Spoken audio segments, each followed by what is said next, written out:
desempeña muchas ocupaciones: periodista y escritor, diplomático, militar y presidente. Tan idealizado como cuestionado, ocupó un lugar trascendental en la historia política y educativa argentina. Domingo Faustino Sarmiento forma parte de una generación para la que la escritura es concebida, sobre todo, como un acto político.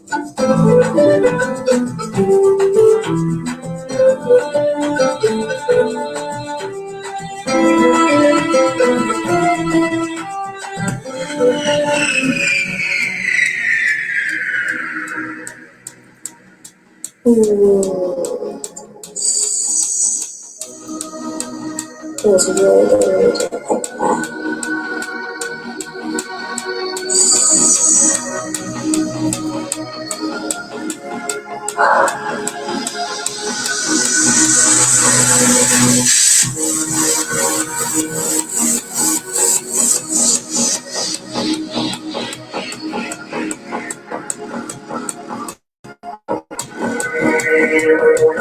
Stuff one night.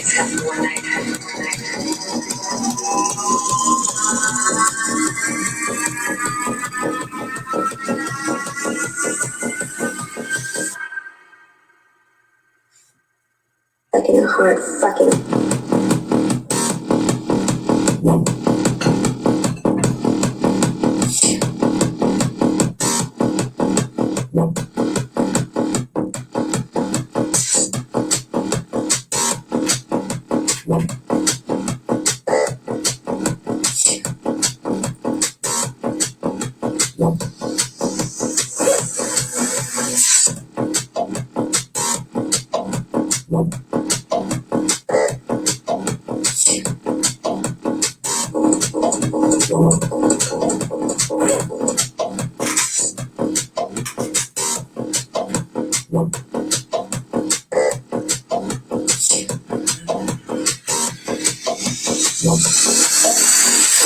Let's get fucking.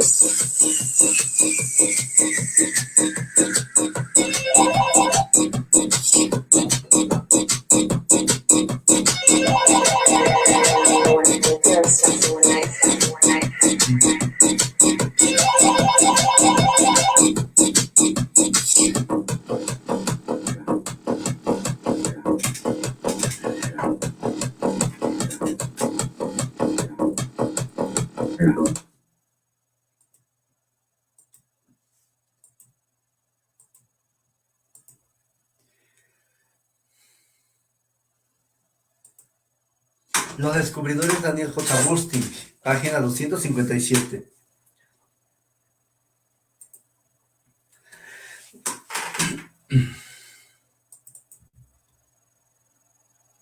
Capítulo: la revisión del archivo. La historia cristiana, al igual que la geografía cristiana, legitimaba a la Iglesia y el Estado. Los gobernantes estaban muy satisfechos de que su autoridad fuera refrendada por su ascendencia troyana o divina. La revisión de las antiguas perspectivas de la tierra prometía grandes recompensas. Los soberanos europeos deseaban, a veces con ansiedad, financiar a Colón, Magallanes o Caboto, para que reclamaran territorios en la tierra y en el mar. Pero volver a explorar el pasado solo podía acarrear pérdidas. Preferían dejarlo tal como estaba. ¿Por qué sustituir la leyenda autorizada por una serie de hechos inciertos? El pasado, que residía en todas partes y en ningún sitio, era todavía una peligrosa tierra de nadie sin líneas papales para separar los imperios en liza. El soberano prudente se alegraba de ver su linaje salvaguardado por el mito. ¿Qué descubrirían los intrépidos estudiosos? La imprenta aumentaba también los peligros. No es, pues, sorprendente que Cosimo de Medici ejerciera una censura especial 1537-1574 sobre las obras históricas, ni que la reina Isabel castigara en 1599 al autor que con demasiada libertad había descrito el destronamiento de su predecesor Ricardo II. Un pasado caleidoscópico podía hacer aparecer visiones de un futuro cambiante. El Renacimiento italiano constituiría el primer cuartel general en Europa de la exploración del pasado. Italia fue para la historia lo que Portugal para las exploraciones geográficas, y Florencia era Sagres. Mientras que San Agustín había trazado las líneas del futuro cristiano, el poeta y humanista italiano Petrarca, 1304-1374, vanguardia del Renacimiento, fue un pionero de la exploración del pasado. Fue inspirado por una moderna concepción de la historia, entre las mismas espectaculares ruinas del Imperio Romano que inspirarían a Gibbon, cuando siglos después, durante toda la Edad Media, esas reliquias monumentales habían despertado muy poca curiosidad en los residentes, los estudiosos y los viajeros. Pocos se preguntaban quiénes las habían construido, cómo lo habían hecho, o de qué manera vivían los pueblos antiguos. Eran simplemente maravillas de la ciudad de Roma, como las describió un escritor anónimo de mediados del siglo XII, notables solo como lugares de la mitología pagana y de la leyenda sagrada. En las maravillas se decía, hay un arco de San Marcos que se llama la mano de carne, porque cuando lucía, una santa matrona de la ciudad de Roma fue torturada a causa de su fe en Cristo por el emperador Diocleciano. Este mandó que fuera golpeada hasta la muerte, pero he aquí que el que había golpeado se convirtió en piedra, menos la mano, que siguió siendo la carne hasta el séptimo día. Por eso, al lugar donde ocurrió se llama la mano de la carne hasta el día de hoy. Los mismos edificios antiguos eran una especie de escritura sagrada. Cuando Petrarca fue por primera vez a Roma en 1337, pasó muchas horas agradables paseando por las ruinas con el franciscano Colonna como guía. Para él, esas ruinas se convirtieron en indicios de modos de vida extraños. Petrarca reconstruyó en una larga carta dirigida a Colonna y en un poema sobre Escipión, el africano, en el que describía Roma en su época de gloria. Las inscripciones de las piedras eran para el mensaje explícito del pasado y estudió a fondo los manuscritos antiguos buscando más información. En 1345 descubrió en Verona numerosas cartas dirigidas por Cicerón a sus colegas políticos que convirtieron al rígido personaje académico en un energético hombre público cuyas observaciones eran producto de la vida en Roma.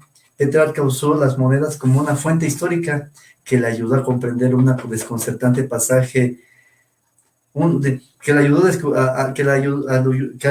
a comprender un desconcertante pasaje de Suetonio.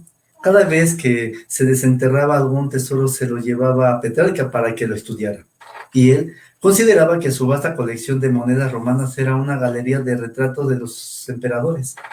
Con gran generosidad, ofreció una sección de estas monedas al emperador Carlos IV, para que viera los rostros de los césares romanos a los que debían imitar.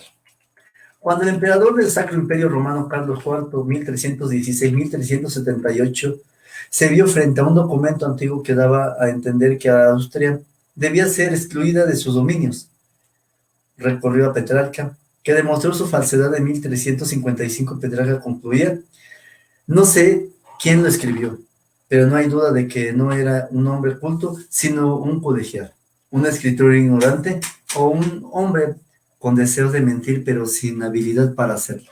De otro modo, no había cometido errores tan tontos. Petrarca observó que en el documento falso César hablaba de sí mismo como nosotros, aunque siempre se refería a sí mismo en singular. Se llamaba a sí mismo Augusto. Aunque este término fue usado por primera vez por sus sucesores, y que el documento estaba fechado viernes del primer año de nuestro reinado, sin referencia al mes ni al día. La falsificación era un arte floreciente en la Edad Media.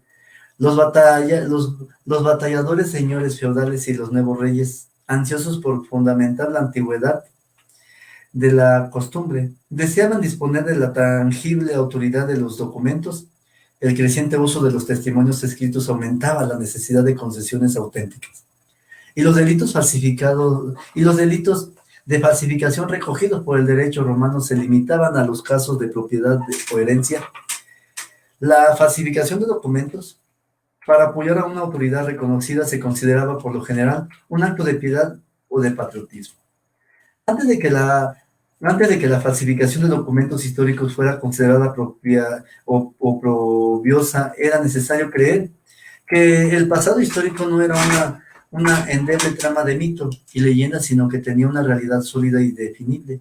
La valentía para desacreditar el pasado ficticio sería síntoma de una naciente conciencia histórica. El pionero de la crítica histórica moderna fue un personaje malhumorado más dado a hacer preguntas embarazosas que a proporcionar respuestas reconfortantes. Lorenzo Valla, 1407-1457, el fan terrible del mundo de los doctos, fue un apóstol de la verdad en la historia. Podría muy bien ser descrito como un Paracelso con conocimientos literarios, un lego profesional, enemigo de la pedantería, el apriorismo y la sofistería. Nació en Roma y era hijo de un abogado de la corte papal. Antes de cumplir los 30 años ya había enfurecido al mundo erudito. Vaya, atacaba el estoicismo, defendía el epicuro y ridiculizaba al bárbaro latín usado por Bartolo, 1314-1317. La reverenciada autoridad del derecho romano, expulsado de la Universidad de Pavia, encontró refugio temporal en Milán y luego en Génova. Antes de establecerse en el sur como secretario real e historiador del rey Alfonso de Aragón, que en esa época reclamaba para sí el reino de Nápoles. Las necesidades políticas del rey Alfonso le proporcionaron a Valla la oportunidad de llevar a cabo su mayor hazaña de crítica histórica. El Papa Eugenio IV demandaba en contra del rey Alfonso, autoridad secular sobre toda Italia. La demanda del Papa estaba fundada en la llamada donación de Constantino. Contenía en un antiguo documento por el cual el emperador Constantino el Grande, en 280-337, concedía al Papa Silvestre I, 314-335, y a sus sucesores el poder temporal sobre Roma y todo el imperio de Occidente. Se decía que esta era la recompensa otorgada a Silvestre por la milagrosa curación de la lepra de Constantino, así como por la conversión de este al cristianismo. Durante la Edad Media, este documento, generalmente aceptado, se había convertido en el arma más poderosa del arsenal de los papas contra los reyes y emperadores. Ahora se le presenta a Valla una oportunidad similar a la que había aprovechado Petrarca un siglo antes, para vivir tanto a su patrón como a la causa de la historia.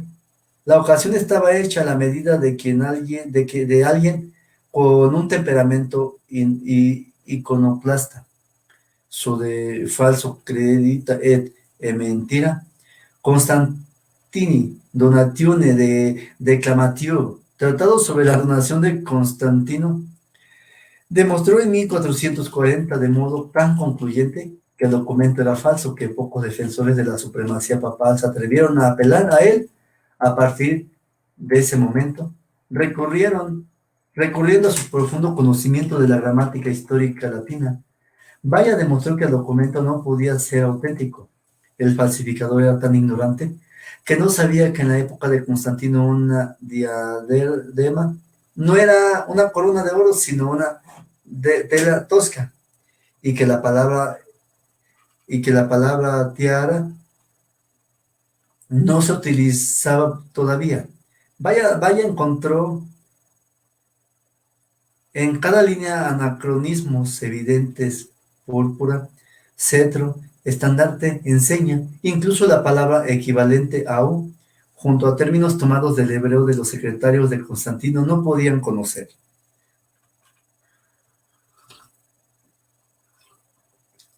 Este no fue más que uno de los ataques que Valla dirigió contra la ciudadela de ortodoxia. Contradijo al filósofo estoico Boecio y revisó las interpretaciones de los filósofos escolásticos, simplificando y reduciendo las 9 categorías de Aristóteles a 3. Criticó el estilo de Cicerón y demostró que Ad Herremnium, el famoso manual de retórica y memoria atribuido al este, no había sido escrito por él. Valla insistía también en que el credo de los apóstoles no podía haber sido compuesto por los 12 apóstoles. La Inquisición lo declaró culpable de 8 cargos de herejía, entre ellos su intento de revisar a Aristóteles. Hubiera sido quemado en la hoguera si el rey Alfonso no lo hubiera evitado. Valla se arriesgó al máximo aplicando las nuevas técnicas de crítica histórica a la propia Biblia. Criticó la Vulgata elaborada por San Jerónimo en el siglo IV.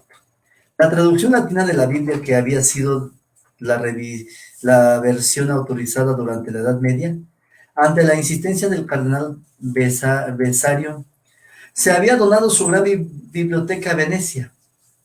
Escribió incluso In Novum Testamentum Adnotationes, notas sobre el Nuevo Testamento, lo suficientemente peligrosas como para que fueran incluidas en el índice de libros prohibidos de la Iglesia. El ataque dirigido por Valla a los cimientos documentales de la supremacía papal no impidió que el nuevo papa Nicolás V, 1397-1455, generoso protector de las artes y las letras, lo nombrara secretario papal. El papa apoyó sus investigaciones históricas y le encargó que tradujera a Heródoto y a Tucídides. Valla lanzó su ataque final en 1457, cuando le invitaron a pronunciar en el aniversario de Santo Tomás de Aquino un discurso de encomio ante los dominicanos de Santa María Sopra Minerva de Roma. Ante una asombrada audiencia atacó a Santo Tomás por destrozar la lógica y por su estilo corrupto, y abogó por la sencilla teología de los padres de la Iglesia. La vida personal de Valla era tan poco ortodoxa como sus teorías.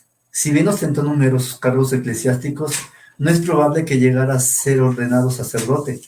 No tenemos constancia de boda alguna, pero si tenía una amante romana que le dio 3 hijos. No resulta, pues, sorprendente que tan controvertido personaje abriera la caja de Pandora de la historia.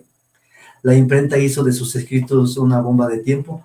La impresión de su In Novum Testamentum Adnotationes 1505 y su ataque a la donación de Constantino de 1517, año en que Lutero colgó en la puerta de la iglesia de Wittenberg sus 95 tesis, llevaron sus explosivos mensajes a una amplia audiencia.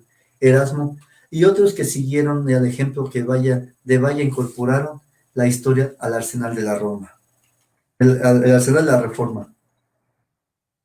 La impresión de su In Novum Testamentum Adnotationes 1505 y su ataque a la donación de Constantino 1517, año en que Lutero colgó en la puerta de la iglesia de Wittenberg, son 95 tesis.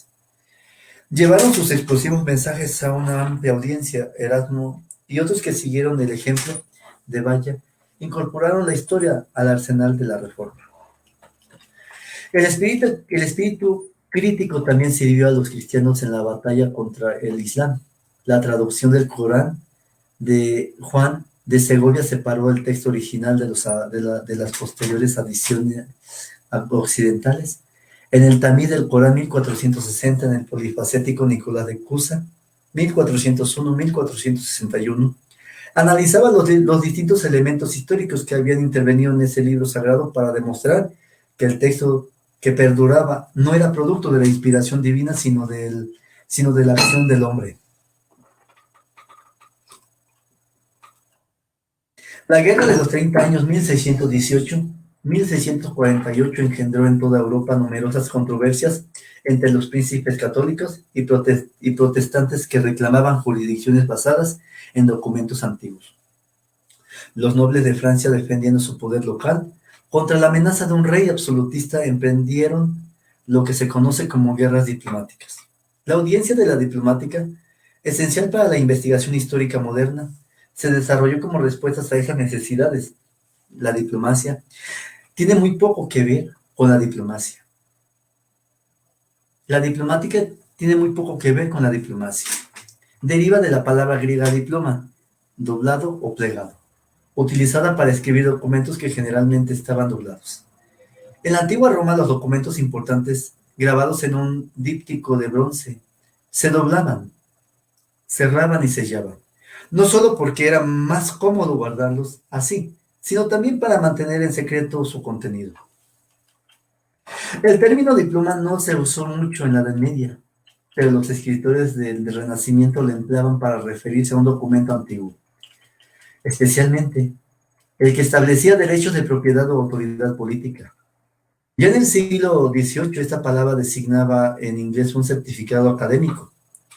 En 1607, un emprendedor jesuita holandés, Heribert Roswell de Utrecht, 1569-1629, elaboró un ambicioso plan para recoger y publicar las hagiografías de los santos cristianos, las últimas técnicas de la filología y la crítica literaria que emplearían para separar la verdad de la leyenda, para purificar la tradición religiosa y hacer de la hagiografía una ciencia.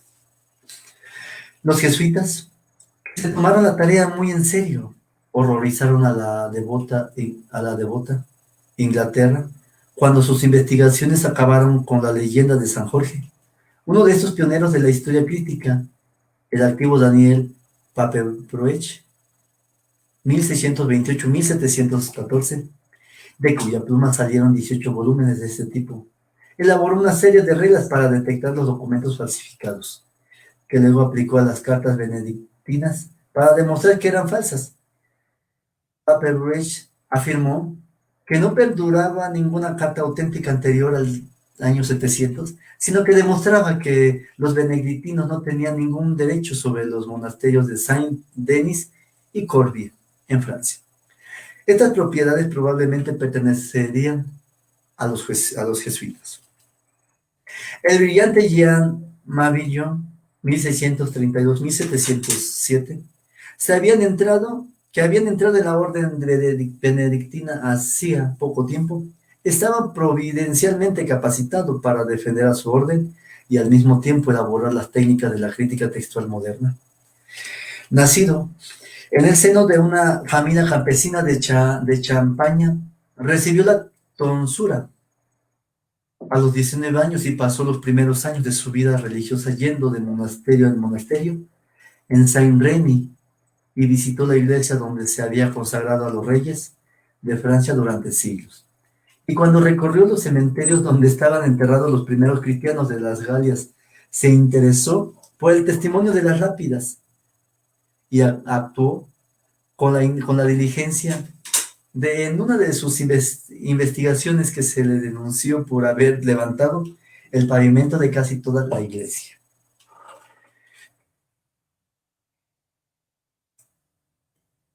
En respuesta a Paperbroech, Mabillon escribió su De Re Diplomatica sobre el estudio de cartas medievales 1681-1704, donde la diplomática se convertía en una técnica sutil y completa para autentificar los documentos antiguos. El jesuita Paperbroech puso en duda los documentos merovingios a causa de sus extrañas letras. En respuesta, Mabillon explicó el nombre de los benedictinos, que a lo largo de los siglos la escritura había cambiado en igual medida que los acontecimientos que narraba.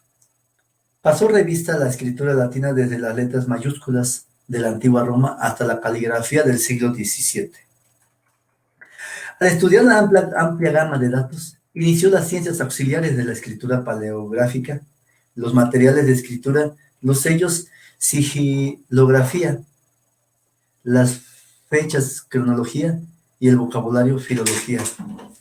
Mabillon, con sus principios para examinar la evidencia histórica, insistió Con mucha sensatez, en que la autenticidad de un documento dependía de la coherencia lógica de todos los datos, el propio Paperbridge tuvo que admitir finalmente que los principios de Mabillon eran correctos, y el libro de este se convirtió en un clásico para los historiadores futuros. Cuando Mabillon centró su crítica en las leyendas de los santos populares, se arriesgó a que lo procesaran. Cerca ya del fin de su vida, después de haber cuestionado la autenticidad de las supuestas reliquias de los santos que se guardaban en Roma, hubo de ser defendido por el propio Papa, Clemente XI. Incluso fue amenazado con el estigma del índice de libros prohibidos, pero se negó a retractarse, lo que le convertiría para Lord Acton en un historiador notablemente serio y honrado, y el primer crítico del mundo. La historia no solo se desarrolló gracias a una disposición negativa, sino también a un positivo entusiasmo, la naciente gloria de las ciudades italianas y una floreciente literatura vernácula en italiano proporcionarían temas seglares para la narrativa épica. Los primeros himnos nacionales modernos fueron escritos como si fuesen historia. Los trabajos sobre Florencia e Italia abrieron un capítulo nuevo en la historia de la historia. Las florecientes ciudades-estado encargaban a historiadores oficiales que dramatizaran las luchas por la grandeza, que celebrasen a sus hombres y mujeres de virtud y también que señalasen el camino del futuro. Leonardo Bruni, 1368-1444, suministró una Historiarum Florentini, Populi Libri XII, Historia del pueblo florentino, Venecia, 1476, que desenmarañaba la historia de la ciudad de su pasado legendario. El esplendor de Florencia procedía, según él, de la República Florentina y de su espíritu de libertad. También Roma había florecido como república y el Imperio Romano comenzó a derrumbarse cuando el nombre de César cayó como un desastre sobre la ciudad. El Imperio Romano del Occidente había caído en realidad como las invasiones bárbaras, pues el imperio de Carlomagno era falso. Las fortunas de las ciudades italianas resurgieron con su nacimiento como repúblicas libres. Flavio Biondo de Forlì, 1392-1463, al tiempo que honraba a Florencia en Italia, creó un esquema que habría de dominar y tiranizar el pensamiento histórico europeo durante siglos. Separó el esplendor de la antigüedad de la promesa de una Italia moderna, hizo del millar de años que siguieron a la toma de la ciudad de Roma por Alarico, una época intermedia. A veces se dice que Flavio Biondo, que fue el primer historiador medieval, pero más bien debería decirse que fue el primer tímido historiador tripartito, historia antigua, medieval y moderna. Si bien Biondo nunca utilizó la expresión Edad Media, medium aevum, fue él quien dio una coherencia histórica nueva al milenio que siguió a la caída de Roma. El pensamiento occidental nunca se recuperó de su división del pasado europeo en un periodo de gloria antigua y un periodo de renacer moderno. Con una era intermedia de desintegración y decadencia, los historiadores europeos acataron siempre estas restrictivas categorías que exportaron a los historiadores asiáticos, quienes con temeridad aludieron a un periodo medieval en India o en China. Una de estas obras florentinas de historia protomoderna que continúa entreteniéndonos y emocionándonos es Historias Florentinas, de Nicolás Maquiavelo, 1469-1527. El cardenal Giulio de Medici le encargó en 1520 que escribiera una historia de Florencia, y Maquiavelo buscó sus fuentes en Bruni, Flavio Biondo y otros para la obra que presentó en 1525 a su protector.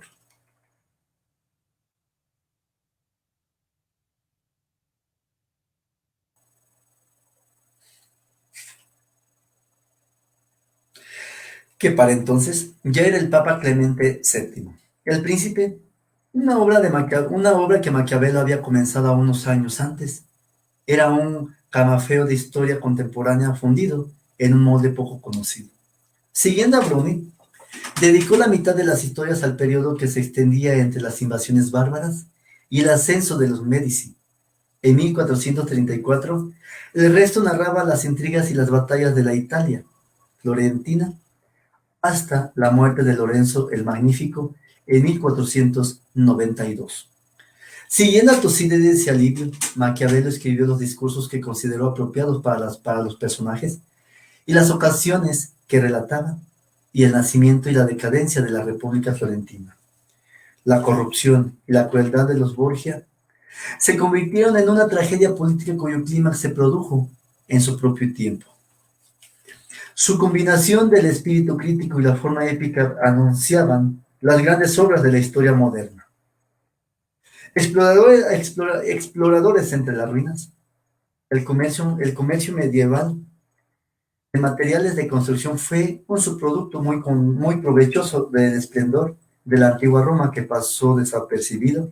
Durante al menos 10 siglos, los marmolistas romanos se dedicaron a excavar ruinas, levantar pavimentos y desmantelar edificios antiguos con la esperanza de encontrar modelos para sus obras y materiales para las construcciones nuevas.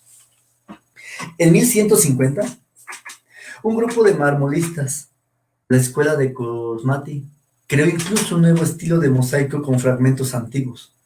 Los marmolistas continuaron a su modo el violento y notorio saqueo de Roma, cometido por los godos en el año 410. Los vándalos en el 455, los sarracenos en el 846 y los normandos en 1084. El despojo de estos artesanos era continuo, pacífico y absolutamente legal. Las finas losas de los epitafios antiguos se convertían fácilmente en rebordes, paneles o piezas de algún pavimento, lo que explica por qué en los suelos de las iglesias romanas hay tantas inscripciones con tan poco sentido. Era más sencillo arrancar un bloque de una ruina o desenterrarlo del suelo romano que extraerlo de las canteras de Carrara.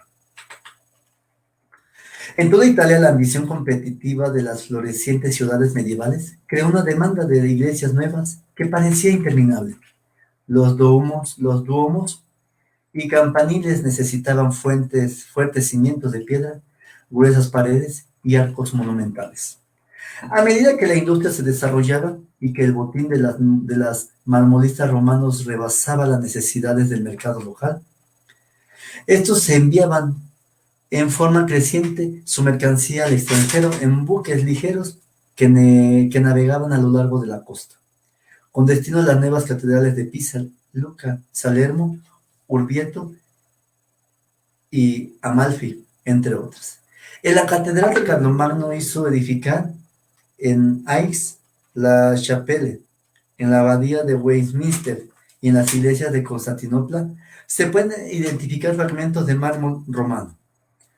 Los yeseros romanos medievales prosperaron fabricando cemento con los fragmentos de los templos, baños, teatros y palacios desmantelados, y con los despedazados ornamentos y estatuas de mármol. Los hornos de San Adriano se dedicaban a quemar los mármoles de los foros imperiales cercanos.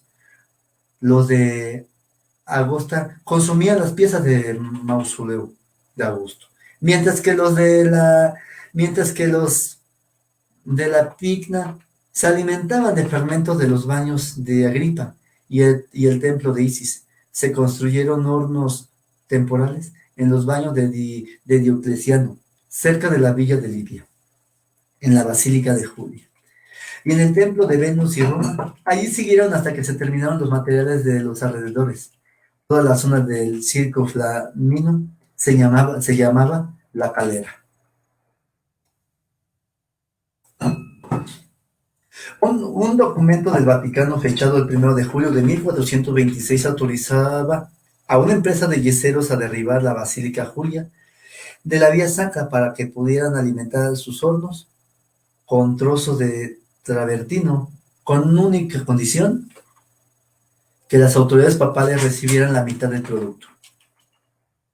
Los papas renacentistas entusiastas de la cultura clásica hicieron muy poco en defensa de las reliquias de la antigüedad.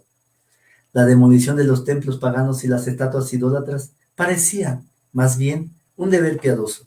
Muchos de los retos arquitectónicos más importantes, los alrededores del Capitolio, la zona del Avetino y del Foro y el propio Coliseo, fueron despojados durante el mandato del Papa Nicolás V, 1397 a 1455.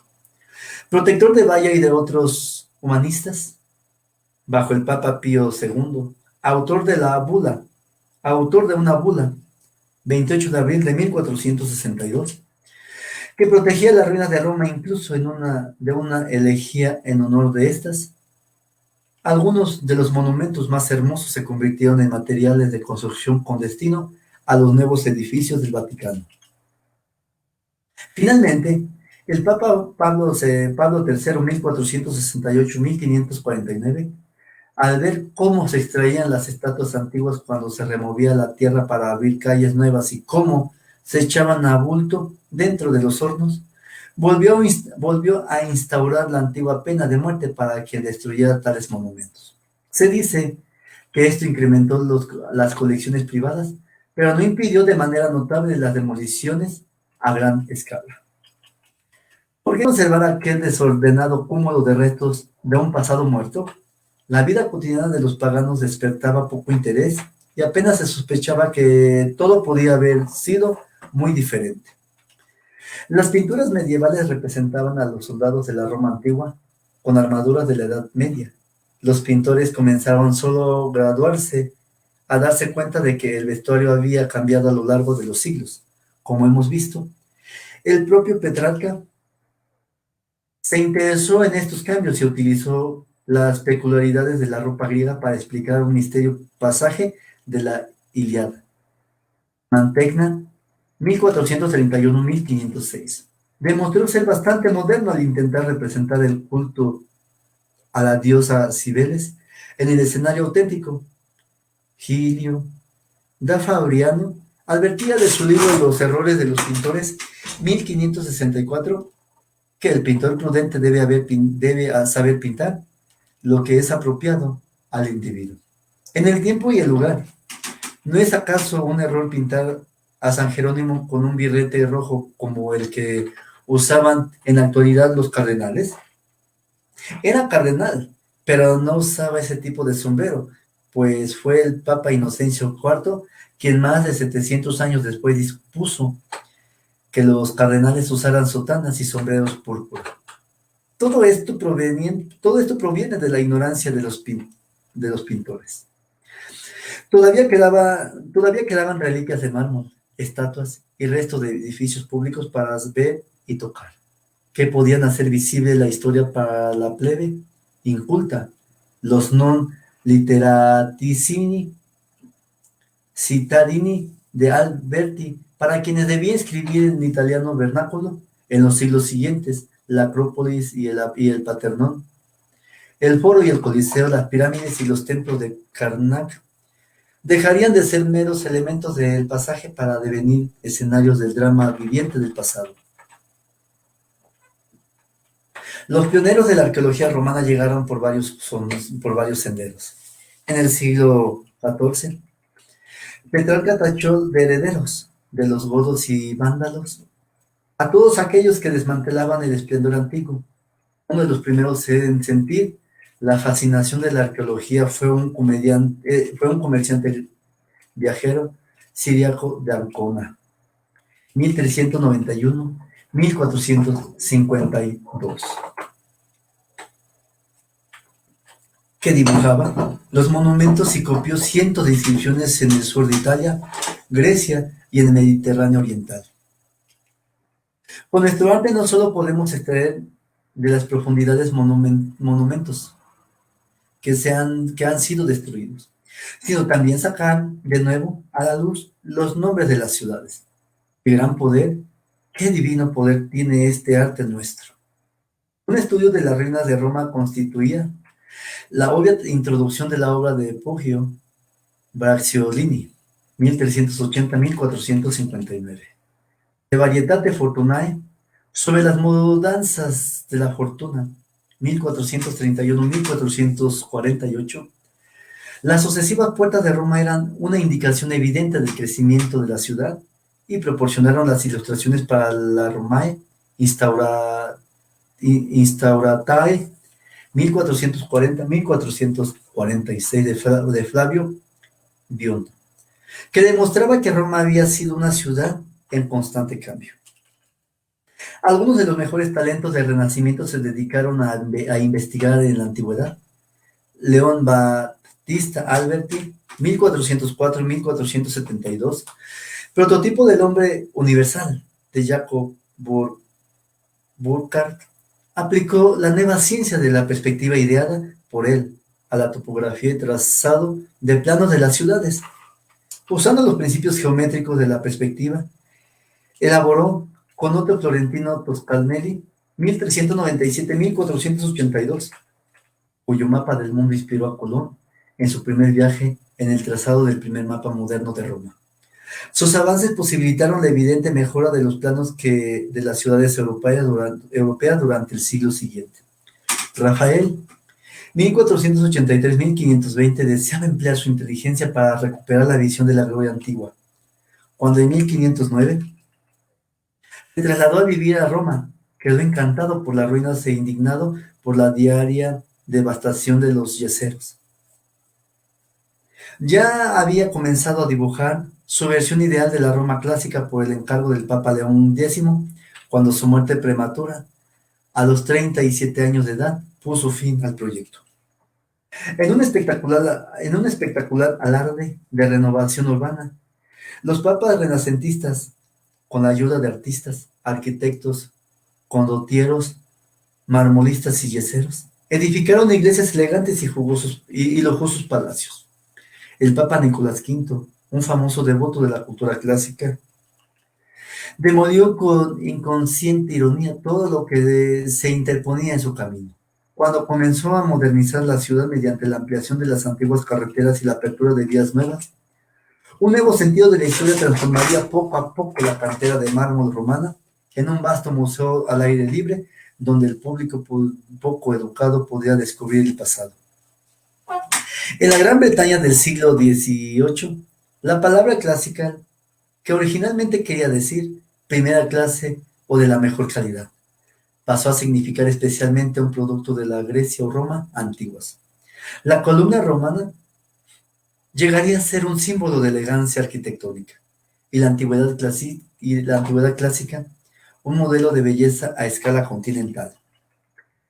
El profeta y héroe fundador de la arqueología moderna, heraldo de su futura trascendencia pública, fue Johann Joachim Winckelmann. Johann Joachim Winckelmann, 1717-1768, hijo de un zapatero pobre de Stendal, Prusia, que le negó a continuar el negocio de su padre.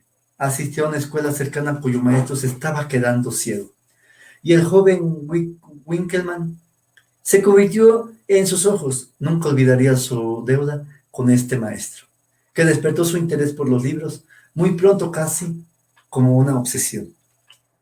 Winckelmann comenzó a sentir pasión por todo lo griego. En aquella época los eruditos alemanes que sabían griego lo usaban principalmente para acceder al Nuevo Testamento. A los 18 años, Winckelmann se fue a Berlín para estudiar con uno de los pocos eruditos alemanes famosos por su entusiasmo por la literatura griega.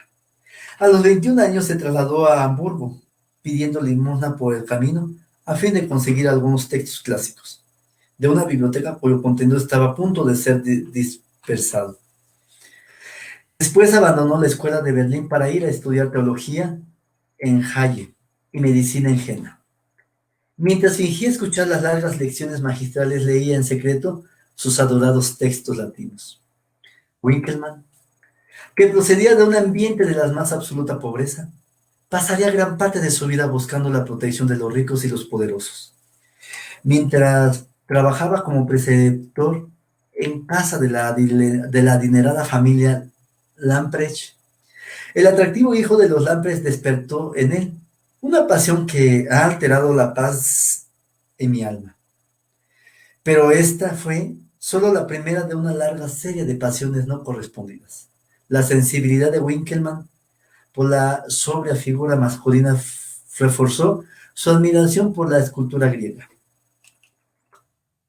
El puesto seglar ideal para un estudioso sin fortuna era, esa época, el de bibliotecario de algún noble aficionado a la cultura, que le permitiera disfrutar de la agradable rutina de buscar y ordenar libros, manuscritos y obras de arte en una mansión rural.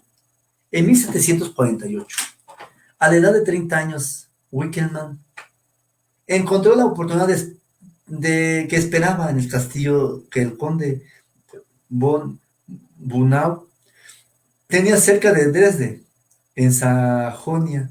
Ahí pasó 7 años ayudando al conde a reconstruir la historia del Imperio Alemán.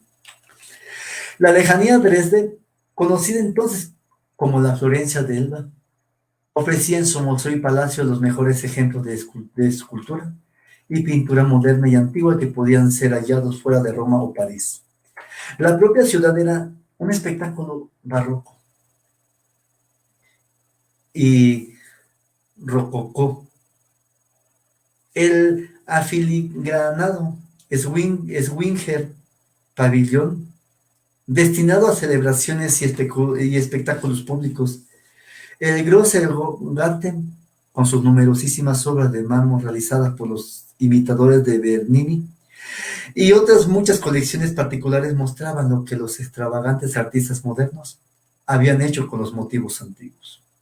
Winkelmann añoraba la pura simplicidad de los originales clásicos.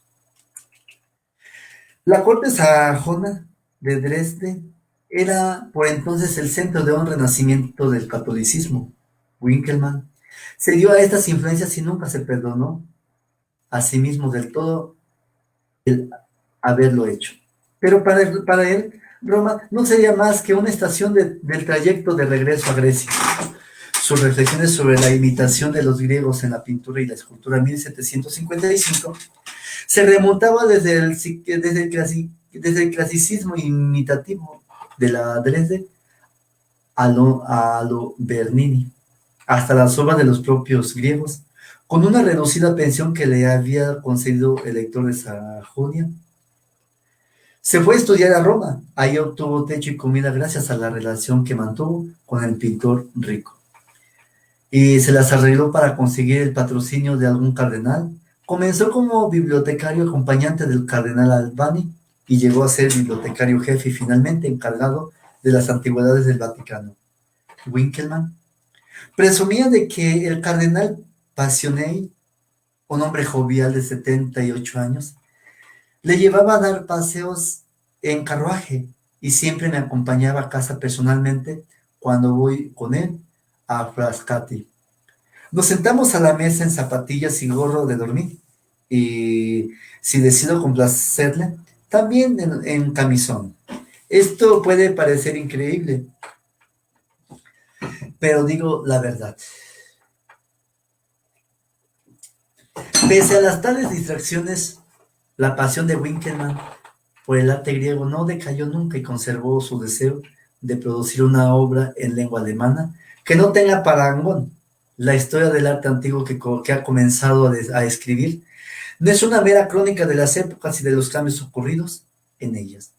Usó el término historia en el sentido más amplio que tiene en la lengua griega, y es mi intención presentar un sistema para mostrar el origen y progreso, cambio y decadencia del arte junto con los distintos estilos de las naciones, periodos y artistas, y demostrar todo esto.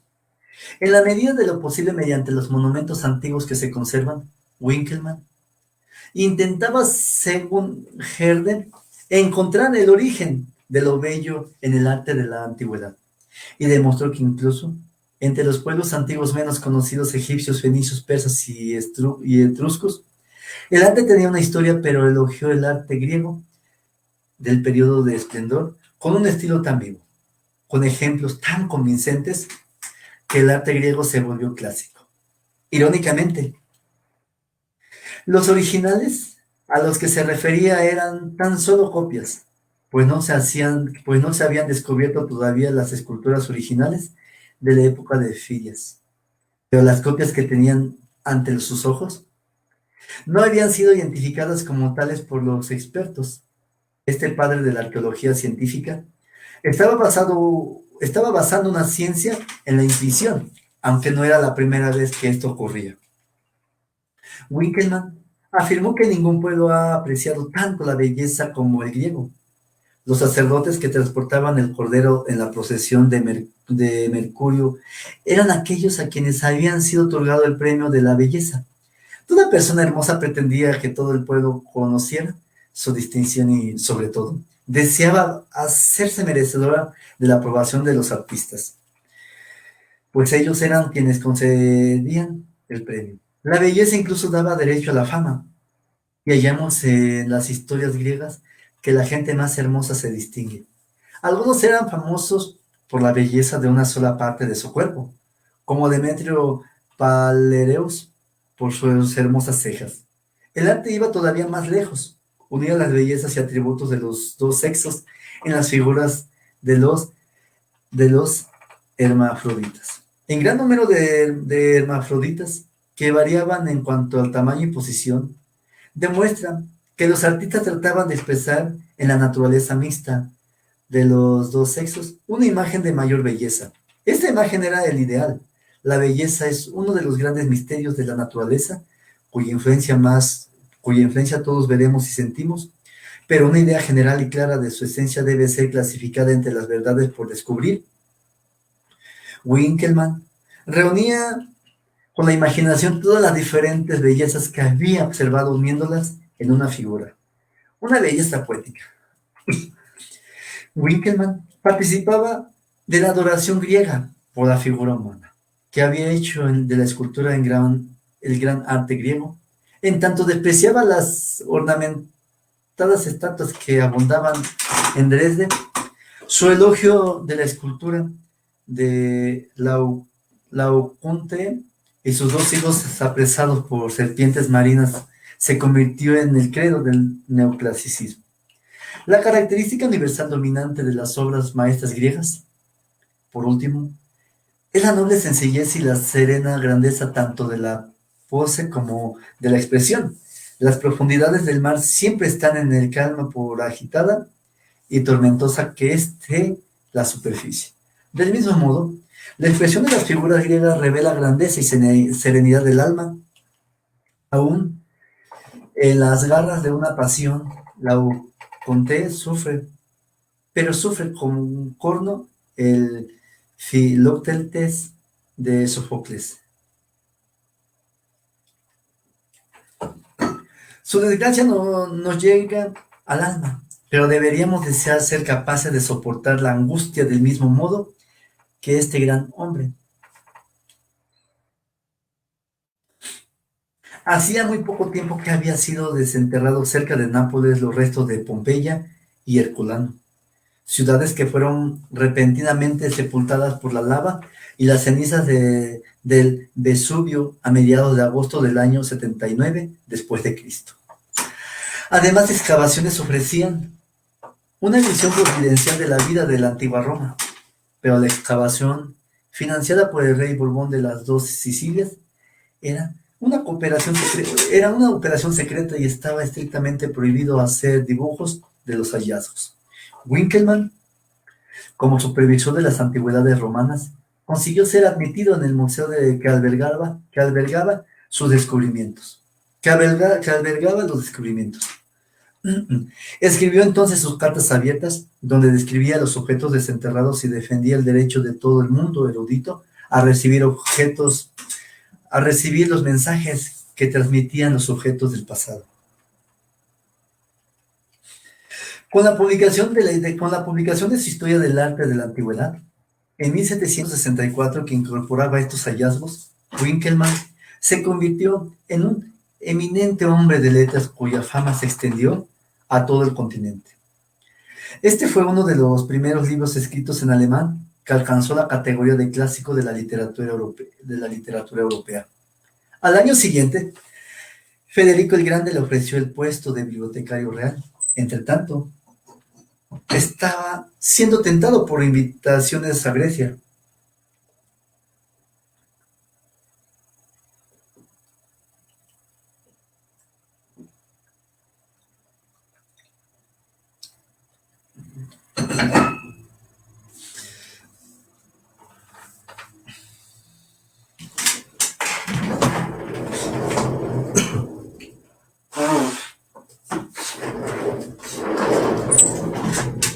Con la publicación de su historia de arte de la antigüedad en 1764, que incorporaba estos hallazgos, Winkelmann se convirtió en un eminente hombre de letras cuya fama se extendió a todo el continente.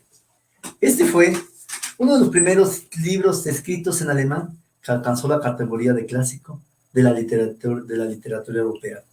En el año siguiente, Federico el Grande le ofreció el puesto de bibliotecario real. Entre tanto, estaba siendo tentado por invitaciones a Grecia. En abril de 1768, decidió finalmente regresar a Alemania y al pasar por Viena fue recibido por la emperatriz de Austria. Sin embargo, le apenaba abandonar Roma y pasó allí la noche del 1 de junio de 1768. La habitación contigua a la suya estaba ocupada por un inmortal y lascivo lacayo, Francesco Arcangeli, que había sido condenado a muerte en Australia por robo y perdonado luego, con la condición que abandonara el país. Mientras cenaban, el presumido Winkelmann le enseñó las medallas de oro que le había dado la emperatriz aquella misma noche. Arcangeli regresó a la habitación donde Winkelmann estaba corrigiendo las pruebas de la segunda edición de su historia del arte de la antigüedad. Lo estranguló con una soga y lo apuñaló hasta matarlo. Fue condenado por su delito y cuando le estaban torturando en el potro, Arcangeli todavía acusaba a Winkelmann de haberle seducido con su oro. Winkelmann es como Colón. No ha descubierto aún el nuevo mundo, pero ha sido inspirado por una premonición de lo que vendrá. No aprenderemos nada nuevo cuando no leemos, pero uno se transforma en un hombre nuevo, decía el admirado Goethe. El legado de Winkelmann fue un movimiento popular, la incorporación de la historia del arte a la vida del arte, más que ningún otro. Él fue el responsable de la exaltación de la antigüedad griega y romana hasta convertirla en sinónimo del clasicismo. El gran arquitecto británico Robert Adam, 1728-1792, había conocido a Winkelmann durante una visita que había hecho a Roma y consiguió convencerlo de que le acompañara a Grecia. Lo neoclásico se pondría de moda incluso antes de que lo clásico estuviera debidamente documentado. Adam se hizo famoso al incorporar el ideal neoclásico en su diseño de casas de campo inglesas, que incluía detalles neoclásicos en las chimeneas, los marcos de las ventanas y los picaportes. El emprendedor Josiah Wedgwood, 1730-1795, edificó una fábrica en 1782, a la que puso el nombre de Etruria, y que, dicho sea de paso, fue la primera fábrica inglesa que utilizó la fuerza del vapor. Ahí produjo platos, tazas y jarrones que llevarían el ideal de Winkelmann a innumerables mesas de la clase media. La influencia póstuma de Winkelmann sobre Lessing, Herder, Goethe, Schiller, Hölderlin, Heine, Nietzsche, George y Spengler han sido llamadas la tiranía de Grecia sobre Alemania. Al abrir el pasado, el propio Winkelmann fue menos un explorador que un descubridor. Hizo que Europa despertara a los encantos de las civilizaciones antiguas, que él solo llegó a percibir de lejos. Winkelmann seduciría a otros para que realizaran la exploración. Es un mundo completamente nuevo e inesperado el que estoy descubriendo para la arqueología.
Just after one night.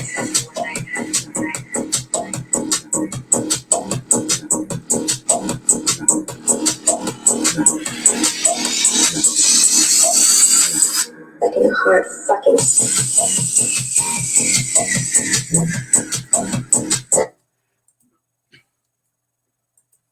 Bueno, recibí un mensaje de mi maestra, así que saludos. Bueno, seguimos.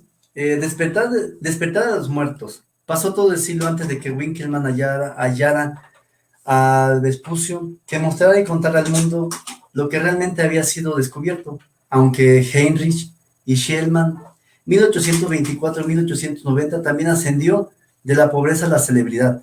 En casi todo lo demás era lo opuesto a Winkelmann. Schliemann se financiaba personalmente sus actividades, era su propio patrón. Incorporó a la arqueología el carácter emprendedor y el amor a la acción que le había ayudado a amasar su fortuna en el comercio. Para él, explorar el pasado llegó a ser una hazaña deportiva y una aventura en diplomacia para alimentar a una época ávida de noticias. Ese amor por una hermosa mujer contribuyó a mantener la atención pública sobre sus excavaciones. Hijo de un pobre pastor protestante de un pueblo del norte de Alemania, la natural disposición para lo misterioso y lo maravilloso de Heinrich y Schliemann fue alimentada por la pasión que sentía a su padre por la historia de la antigüedad. A menudo me hablaba con cálido entusiasmo del trágico destino de Herculano y Pompeya, y parecía considerar el más afortunado de los hombres al que tuviera medios y tiempo para visitar las excavaciones que se estaban realizando allí.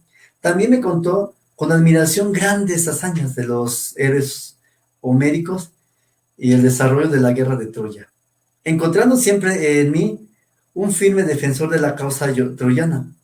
Con gran aflicción le oí decir que Troya había sido destruida de un modo tan absoluto, que había desaparecido sin dejar ningún rastro de su existencia.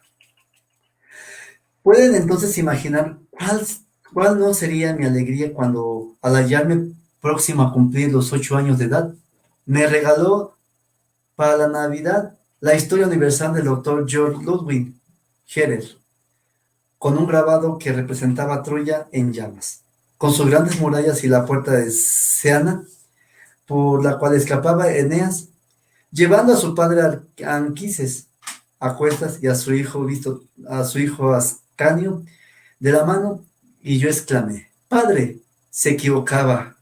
Herder tiene que haber visto Troya, o no la podía haber presentado aquí.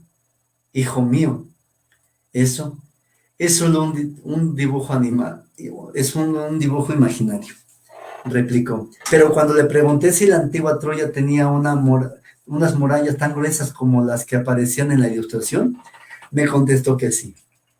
«Padre, si estas murallas existieron alguna vez, no es posible que fueran destruidas por completo. Deben quedar grandes ruinas, pero estarán ocultas por el polvo de los tiempos», respondí yo. Él insistió en lo contrario, mientras que yo me mantendría firme en mi opinión, y finalmente mantuvimos de acuerdo en el que algún día yo debería excavar y desenterrar a Troya. Su madre murió cuando él tenía 9 años, puesto que la pobreza de su padre no le permitía albergar ninguna esperanza de poder asistir a la universidad. Schliemann abandonó el instituto, donde podía haber estudiado a los clásicos, y fue a la Realschule, una escuela profesional. A los 14 años entró de aprendiz en una tienda de comestibles y pasó 5 años trabajando desde las 5 de la mañana hasta las 11 de la noche, cortando patatas para la destilera de whisky, empaquetando arenques, azúcar, aceite y velas. Escapó alistándose como grumete en un buque que se dirigía a Venezuela. El buque naufragó en el Mar del Norte y Schliemann encontró trabajo como mensajero y luego como contable de una empresa comercial de Ámsterdam. Durante todos estos años de penalidades, Heinrich no abandonó su romántico ideal, decidido a desenterrar algún día la verdadera Troya. Cada minuto libre que tenía, incluso mientras hacía recados o esperaba turno en la oficina de correos, se cultivaba mediante la lectura. Siguiendo métodos propios, aprendió varias lenguas y no desaprovechaba ninguna oportunidad para aprender o practicar lo que había aprendido. Este método consiste en leer mucho en voz alta, sin traducir, dedicar 1 hora al día a escribir ensayos sobre temas que le interesen a uno, corregirlos bajo la supervisión de un maestro, aprenderlos de memoria y repetir en la lección siguiente lo que había sido corregido al día anterior. Al cabo de 6 meses, según sus propias palabras, había adquirido un conocimiento profundo de la lengua inglesa y como parte del proceso había aprendido de memoria todo el vicario de Wakefield, de Goldsmith y Banquo, de Sir Walter Scott, dedicado solo 6 semanas a cada lengua. Aprendió a escribir y a hablar con soltura francés, holandés, castellano, italiano, portugués y otras lenguas. Mientras viajaba por Oriente Medio, adquirió también conocimientos prácticos de árabe. La lengua hablada era la que más le interesaba. Nunca olvidaría la cadena del griego hablando, que oyó por primera vez cuando un molinero borracho, que había abandonado el instituto, entró en la tienda donde trabajaba Schliemann y recitó melodiosamente unos versos de Homero, pero esperó hasta la mediana edad para dedicarse a su amado griego. Grande era mi deseo de aprender griego, pero no me aventuré a estudiarlo hasta que hube adquirido una moderada fortuna, pues temía que esa lengua ejerciera sobre mí una fascinación tan grande que me apartara de mis actividades comerciales. Schliemann siguió un camino arduo y tortuoso para alcanzar la fortuna durante la juventud. Los comerciantes rusos iban a Ámsterdam para asistir a las subastas de índigo. Aparte de vicecónsul, Heinrich no encontró en Ámsterdam a nadie que hablara ruso, y cuando el funcionario se negó a ser su maestro, Schliemann siguió su sistema usual en un programa intensivo para aprenderlo solo. Contrató a un anciano holandés para que le hiciera el público mientras le recitara el ruso 2 horas cada noche. Heinrich no cambió su sistema cuando los otros inquilinos de la pensión se quejaron. Y así, antes de estar satisfecho por los conocimientos de la lengua, tuvo que cambiar dos veces de alojamiento. La empresa donde trabajaba tenía negocios en San Petersburgo y lo envió allí como agente. Schliemann, ante su propia sorpresa, hizo muy pronto una fortuna comerciando con índigo, maderas de tinte y materiales de guerra, cornonitrato, sódico, azufre y plomo. Entonces desapareció su temor por la gloriosa distracción que podía presentar la lengua clásica. Pasó 6 semanas aprendiendo griego moderno y otros 3 meses familiarizándose con los autores antiguos. Después de la guerra de Crimea recorrió el mundo movido por su interés en las cuestiones históricas. El amor de su infancia había sido una compañera de juegos, Mina Meinke, que compartía su fantasía de ir a la búsqueda de Troya. Una vez afianzado en sus negocios, Schliemann intentó localizarla y la encontró, pero por desgracia ya estaba casada. En 1852 cometió el error de casarse con una hermosa mujer rusa cuyo único interés era el dinero. Esta se negó incluso a compartir el hogar con él, y no digamos su afición por la arqueología. Entre tanto, Schliemann había adquirido la nacionalidad norteamericana por casualidad, pues se encontraba viajando por California cuando este estado entró a formar parte de la Unión y aprovechó la situación para ir a Indiana, cuyas leyes sobre divorcio eran poco severas, y renunciar allí a su esposa rusa. Decidió no volver a cometer el mismo error. Pidió a un antiguo amigo del profesor de griego convertirlo en arzobispo de Atenas, que le buscara una esposa griega, joven y apropiada para él. El arzobispo le puso una pariente esposa griega, una pariente suya, Sofía Engastromenos, una colegiala despierta y hermosa de 17 años. Antes de decidirse a casarse con ella, Schliemann asistió de incógnito a una de las clases del colegio de Atenas para oírla recitar a Homero. La dulzura de su acento griego la conmovisión hasta las lágrimas y reforzó su decisión de casarse con ella. El políglota Heinrich a los 47 años hizo a Sofía su discípula para toda la vida. Cuando se casaron, la joven solo sabía griego moderno y antiguo, pero Schliemann prometió que Sofía aprendía al menos otras 4 lenguas en los 2 años siguientes. Schliemann la llevó consigo por las capitales europeas y de Oriente Medio, estudiaba su historia y arqueología, podía a prueba los conocimientos de Sofía y las empujaba para que no se quedaran atrás. En 1871, después de un periodo de dolores de cabeza, náuseas y fiebre, la convirtió en su colega cuando comenzó por fin las excavaciones de Izarlik. Sofía iba a las excavaciones, cosa sorprendente en una mujer de aquella época, y hasta consiguió dirigir un equipo de trabajadores turcos.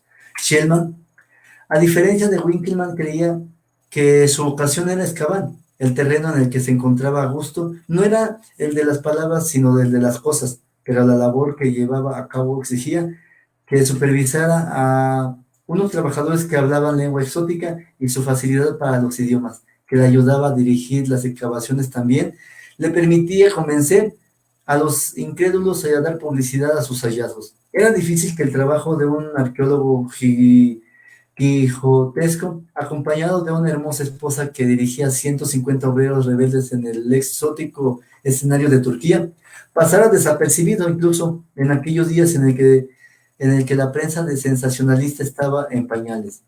El arqueólogo se convirtió en dominio público de los lectores de periódicos. Ahora el explotador del pasado debía abandonar la biblioteca y el museo, irse a lugares lejanos y sacar pesados objetos a la vista del público. Su éxito sería juzgado no solo por los eruditos, sino también por millones de personas impacientes. Nada podía hacer que Shellman abandonase su creencia de que la Troya de Homero se encontraba en la poco conocida población moderna de Hisarlik, en la parte noroccidental de la Turquía asiática, a solo unos 6 kilómetros de la entrada del estrecho de los Danelos, al comparar al lugar de Bunarsbashi, situado varios kilómetros al sur de allí, y donde otros estudiosos habían situado Troya. Su convicción no hizo más que reforzarse, pero el emplazamiento erigido por él era propiedad privada a principios de los burocráticos, autocráticos y corruptos funcionarios turcos. Intentaron ponerle obstáculos y finalmente los chantajearon antes de concederle el permiso para comenzar las obras.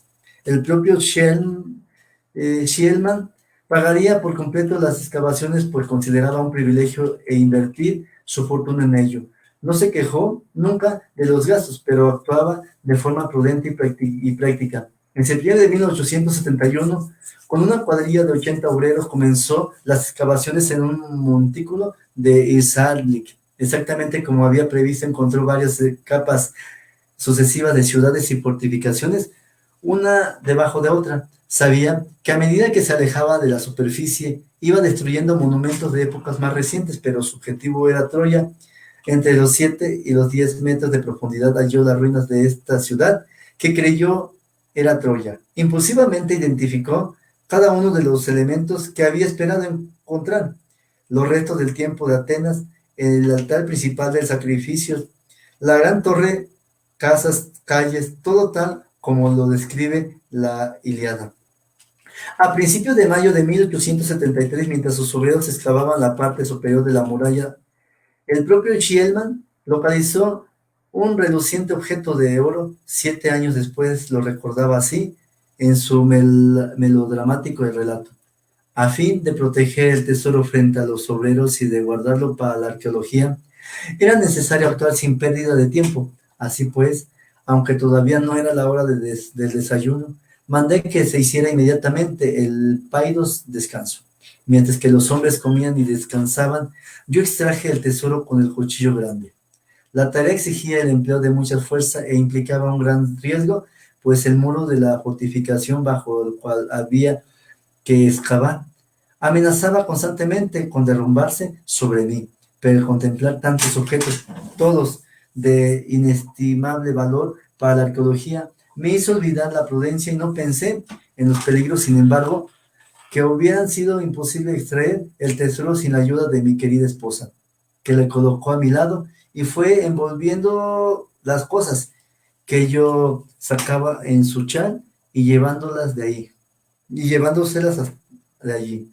Mantuvo en secreto durante el tiempo y consiguió sacar de contrabando el oro, 9.000 objetos de Turquía. Sus precauciones resultaron justificadas, pues un trabajador que encontró posteriormente un objeto de oro en las excavaciones se encargó de inmediato a un orfebre local que lo fundieran. El oro y no la Troya de Homero era lo que interesaba a las autoridades turcas. Se opusieron a que continuaran las excavaciones y reclamaron por vía legal la devolución del tesoro.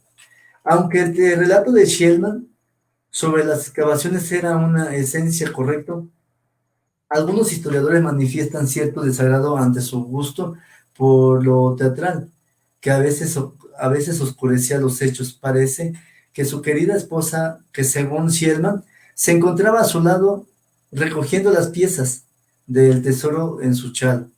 En ese momento estaba en Atenas y no en Hisarlik. Sin embargo, estos adornos triviales aumentaron el interés público por la nueva y romántica aventura de la arqueología. Shellman regresó a Grecia, donde gracias a la intervención del primer ministro británico Gladstone y de su embajador había conseguido permiso para excavar, y emprendió otra sensacional aventura. En esta ocasión se movía, llevado del presentimiento de que en el fabuloso emplazamiento de la antigua Micenas se ocultaba un tesoro. Insistía en el que allí estaba enterrado el tesoro de Agamenón, y había llegado a esa conclusión discrepando una vez más de la opinión más generalizada de los estudiosos. La mayoría de expertos estaba de acuerdo en que las tumbas de Agamenón y Clitemnestra debían hallarse fuera de las murallas de las ciudades, pero Shelman, que tenía gran confianza en los hombres de la antigüedad, se basaba en las palabras de Pausanias, el famoso viajero del siglo II, que describía las tumbas de los héroes en mitad de la plaza pública. Para Shelman, esto quería decir murallas dentro. En Micenas encontró estelas dispuestas en un círculo como un ágora antigua y comenzó a excavar. En diciembre de 1876 dio con la primera de 5 tumbas superpuestas. Durante 45 días Shellman y Sofía continuaron desenterrando el círculo de tumbas, excavando con las manos insensibles por el frío y utilizando como únicas herramientas los dedos, una navaja y una pequeña pala. Su recompensa en el tesoro rico del pasado jamás extraído fue un conjunto de cuerpos literalmente cubiertos de oro y joyas. Los rotos que se podían distinguir mientras eran desenterrados se desintegraron con rapidez al entrar en contacto con el aire, pero las máscaras de oro producían su fisonomía gracias a la intuición, sus conocimientos, experiencia y buena suerte.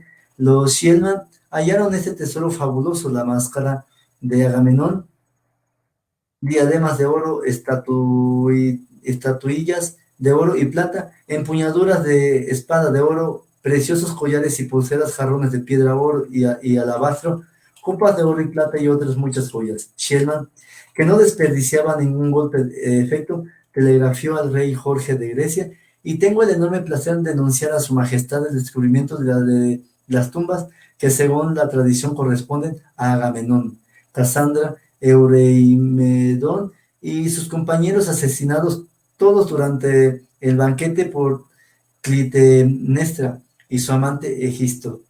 Shellman declaró que no se había desenterrado ningún tesoro comparable y se vanaglorió de que todo lo que había en sus museos del mundo no valía una quinta parte de lo que él había hallado. Pese a su entusiasmo y fe y erudición, los descubrimientos de Heinrich y Shellman no eran del todo lo que él pensaba. No estaba tan relajado de la realidad como aquel explorador que, yendo hacia Japón, pensó que había llegado a Hatay. Cuando simplemente había descubierto América, ahora sabemos que la ciudad de Shellman escogió como la Troya de Homero, entre los estratos superpuestos de las 5 ciudades prehistóricas, no era la correcta el espectacular hallazgo que él llamó los tesoros del Priamo, extraído de las capas segunda y tercera por encima del lecho de roca. Eran de realidad un militar de años anteriores a Priamo, con el dinero procedente del testamento de Shellman, su heredero Wilhelm Dörfeld, 1853-1940, demostró que la Troya de Homero se encontraba en el 6º nivel contando desde el fondo, y que Shellman en su prisa había excavado a través de ella. Tampoco las conclusiones que había sacado de Micenas eran las correctas. No había dado con la tumba de Agamenón como él proclamaba. La tumba por él encontrada eran varios siglos más antigua. Los estudiosos de la cultura clásica se burlaban de que hubiera identificado al rey Priamo con Troya, pero Shellman insistía: Priamo porque así es llamado por la tradición de la cual Homero se hace eco, pero en cuanto se demuestre que Homero y la tradición se equivocaban y que el último rey de Troya se llamaba Smith, yo lo llamaré así de inmediato. Su gusto por lo aparatoso y su melodramática atracción hacia los seres antiguos despertó la curiosidad histórica de millones de personas, aún estando equivocados. Henry y Sofía ampliaron en gran medida el conocimiento público. Gente de todas partes del mundo se sentía fascinada por la valentía y la determinación de Shellman. Su vasta audiencia llegó a creer que la Tierra contenía reliquias y mensajes de personas reales del pasado lejano. La contribución de Henry y las técnicas de arqueología del campo tampoco es de despreciar. Cuando los arqueólogos del siglo XX lo atacan por destruir las reliquias que encontraban a su paso cuando su objetivo era otro, olvidan lo primitivo del estado en que se encontraba la arqueología en aquel momento. Fue un pionero de la estratigrafía al aplicar a los restos humanos, consistían en menos mitos solares antropomorfizados, como afirmaban entonces los demasiado sutiles eruditos alemanes. Pese a sus errores, Sherman demostró la realidad de la civilización homérica, desenterrando la civilización prehomérica en la que se originó a las 4 civilizaciones canónicas: Babilonia, Egipto, Grecia y Roma. Añadió dos prehistóricas. Si había existido esas dos, ¿por qué no podía haberse muchas más? El sucesor de Sherman, Sir Arthur Evans, continuó con los métodos de aquel hasta desenterrar otra brillante civilización de Gnosos. Creta, en el año 1900, reconoció su deuda. Hace menos de una generación, el origen de la civilización griega y, por ende, las fuentes de todas las grandes culturas que ha existido estaban envueltos en una bruma impenetrable. El mundo antiguo todavía estaba encerrado en sus estrechos confines, con la corriente del océano circundante. Había algo más allá. ¿Acaso los fabulosos reyes y héroes de la era de Homero, con los palacios y fortalezas, no eran, después de todo, más que mitos solares antropomorfizados? Un hombre tuvo fe acompañada de obras, y la ciencia de la antigüedad halló su colón en el doctor Sherman. Armado con una pala, sacó a la luz de debajo de los túmulos de los siglos la verdadera Troya. El Tirinto y Micenas descubrió el palacio, las tumbas y tesoros que los reyes homéricos. Un nuevo mundo se abría ante los investigadores, y los descubrimientos de su primer explorador fueron continuados con éxito en la tierra griega por el doctor Suntas y otros estudiosos. Los ojos de los observadores estaban abiertos, y las huellas de estas civilizaciones prehistóricas amenazaron a hacer su aparición mucho más allá de los límites de la propia Grecia. Pero los celos de los competidores en el mundo del saber y las necesidades del periodismo sensacionalista hicieron que los destellos del oro de Troya y Micenas parecieran una acusación. ¿Era Sherman solamente un cazador de tesoros mercenario, igual que otros menos aclamados? ¿Le preocupaba más llenar su propio cofre que enriquecer los conocimientos de la humanidad? Incluso estas acusaciones tenían la ventaja de atraer el interés público hacia los nuevos mundos de la arqueología, pero eran infundadas. Si Sherman no hubiera sacado el tesoro troyano rápidamente en Turquía, poco hubieran podido estudiar los prehistoriadores. Si Sherman no hubiera sacado el tesoro troyano rápidamente de Turquía, poco hubieran podido estudiar los historiadores. En cambio, donó el Estado griego todos los tesoros que encontró en Micenas y en otras partes del país, que ahora se hallan espléndidamente expuestos en un museo de Atenas. Todo su trabajo y todos sus riesgos, financiados por él mismo, no tuvieron otra compensación que la celebridad y la satisfacción de fomentar el entusiasmo de su amada Grecia. En el nuevo mundo de la publicidad, otros hicieron el trabajo de Sherman por él. En la época de Winkelmann, había que leer sus libros para sentirse conmovido por su entusiasmo por la Grecia clásica. Pero ahora, con la ayuda del propio Sherman, cada vez que la azada del arqueólogo se hundía en la tierra, era motivo de noticia. El público lector no tenía que esperar que se publicaran gruesos volúmenes para disfrutar de la aventura de la excavación. Los lectores de periódicos buscaban ansiosos para cada día las crónicas que Sherman mandaba a The Times de Londres, el Daily Telegraph y al New York Times. La negativa del gobierno turco a extender un permiso o la arrogancia de un funcionario de poca monta se convertían en célebres causas internacionales anunciadas en las cartas del propio Sherman o en los largos informes firmados por otros, pero que más tarde se descubrió que eran obra suya. Como era de esperar, fue designado miembro honorario de sociedades de eruditos e incluso de la Asociación de Tenderos de Comestibles de Londres. Le invitó a dar una conferencia y le nombró miembro honorario. Un dibujante de Illustrated London News le hizo un retrato que le reprodujo por todo el mundo, tras lo cual su frente ancha y su poblado bigote se hicieron famosos. Los reporteros hicieron incluso inventario de su elegante guardarropa compuesto por 50 trajes, 20 sombreros y 42 pares de zapatos, 30 bastones y 15 fustas de montar. Cuando Pedro II, emperador de Brasil cuando Pedro II, emperador de Brasil y gran amante de los clásicos, visitó Turquía con la emperatriz Shelman, su portugués perfecto le enseñó las excavaciones de Hisarlik, tras lo cual el emperador se declaró plenamente convencido de que aquel era el verdadero emplazamiento de la Troya de Homero. En Micenas, el emperador y sus acompañantes disfrutaron un sensacional almuerzo en las profundidades del famoso tesoro de Artreo. Para deleite del ávido cuerpo de prensa, Sofía, claro está, añadía un toque romántico que era común en las excavaciones arqueológicas prehistóricas. Heinrich y Sofía se convirtieron a la familia real de la arqueología. La joven belleza griega era una gran variante, bien recibida dentro del estereotipo de la frágil femineidad victoriana. El papel que yo he desempeñado en los descubrimientos es muy pequeño, tanto en Troya como en Micenas. Lo único que he hecho es de supervisar el trabajo de 30 obreros, confesaba modestamente. Después de haber extraído la capa superior de piedras de las tumbas de Micenas, todo se volvió terriblemente difícil porque mi marido y yo, arrodillados en el lodo, tuvimos que apartar las piedras y la silla y retirar una a una las preciosas joyas.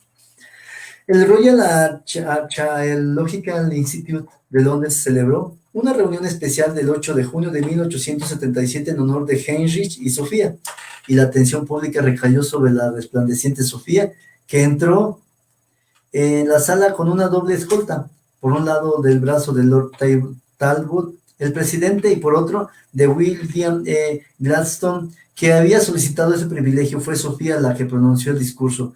Lord Talbot la había elogiado diciendo que como la primera dama que se ha sido identificada en un trabajo tan arduo y asombroso, habéis alcanzado una fama que muchos envidiarían y algunos quizás emule, pero que nadie podrá nunca superar. Las palabras de Sofía, que por entonces contaba 25 años, deslumbraron por su erudición y elocuencia. En su admiración por la Gran Bretaña, confesó con picardía que el pecado de los antiguos griegos era la envidia. A continuación leyó un himno al cielo y a la mente griegos y recordó que la lengua griega era tan hermosa que tan solo su sonido llenó a mi esposo de entusiasmo cuando todavía no conocía ni una palabra de griego. Y terminó con un llamamiento a las damas inglesas para que enseñen a sus hijos la sonora lengua de mis ancestros, y así ellos podrán leerlo, a Homero y a los demás clásicos inmortales en su forma original. Al final recibió una estruendosa ovación. Al oír y al ver la ovación dedicada a mi anfitrión por una reunión tan notable, no pude evitar preguntarme por qué los dioses del Olimpo me habían dado a esta mujer como esposa, amiga, colega y amante. Se me llenaron los ojos de lágrimas y apenas podía ver, escribió Heinrich. Los periódicos que seguían a los Schiedman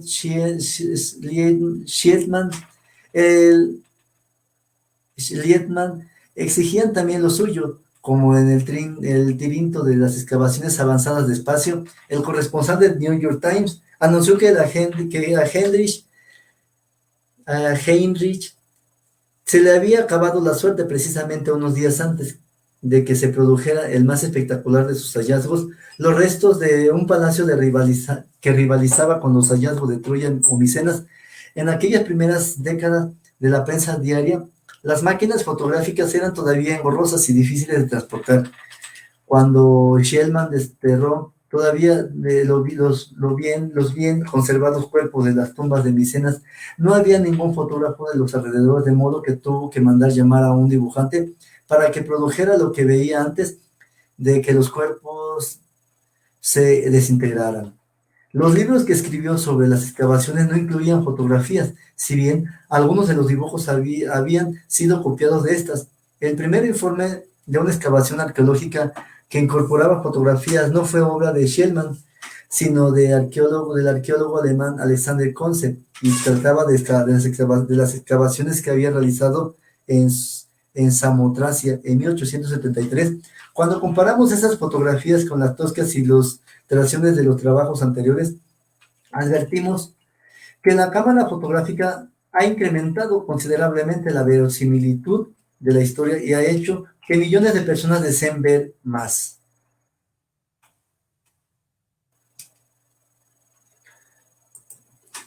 A ver, 75, 275.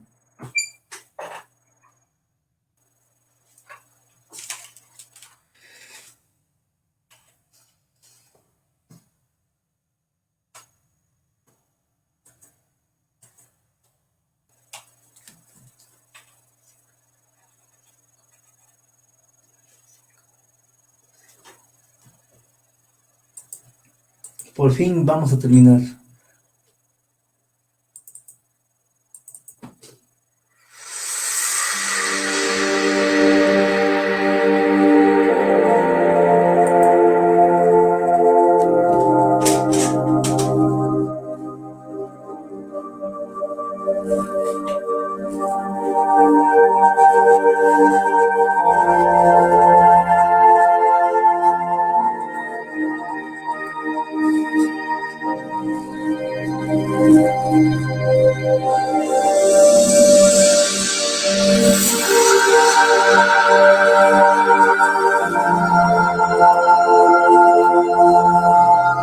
Bueno, eso es todo. Salud para mi maestro y Manuel Riquelme. Un abrazo, maestro. Bueno, seguimos, y más temprano me voy a enfocar en otros temas. Ahorita voy a leer otros libros porque tengo mucho trabajo. Así es que la pasen muy bien. Un abrazo. Hasta la próxima.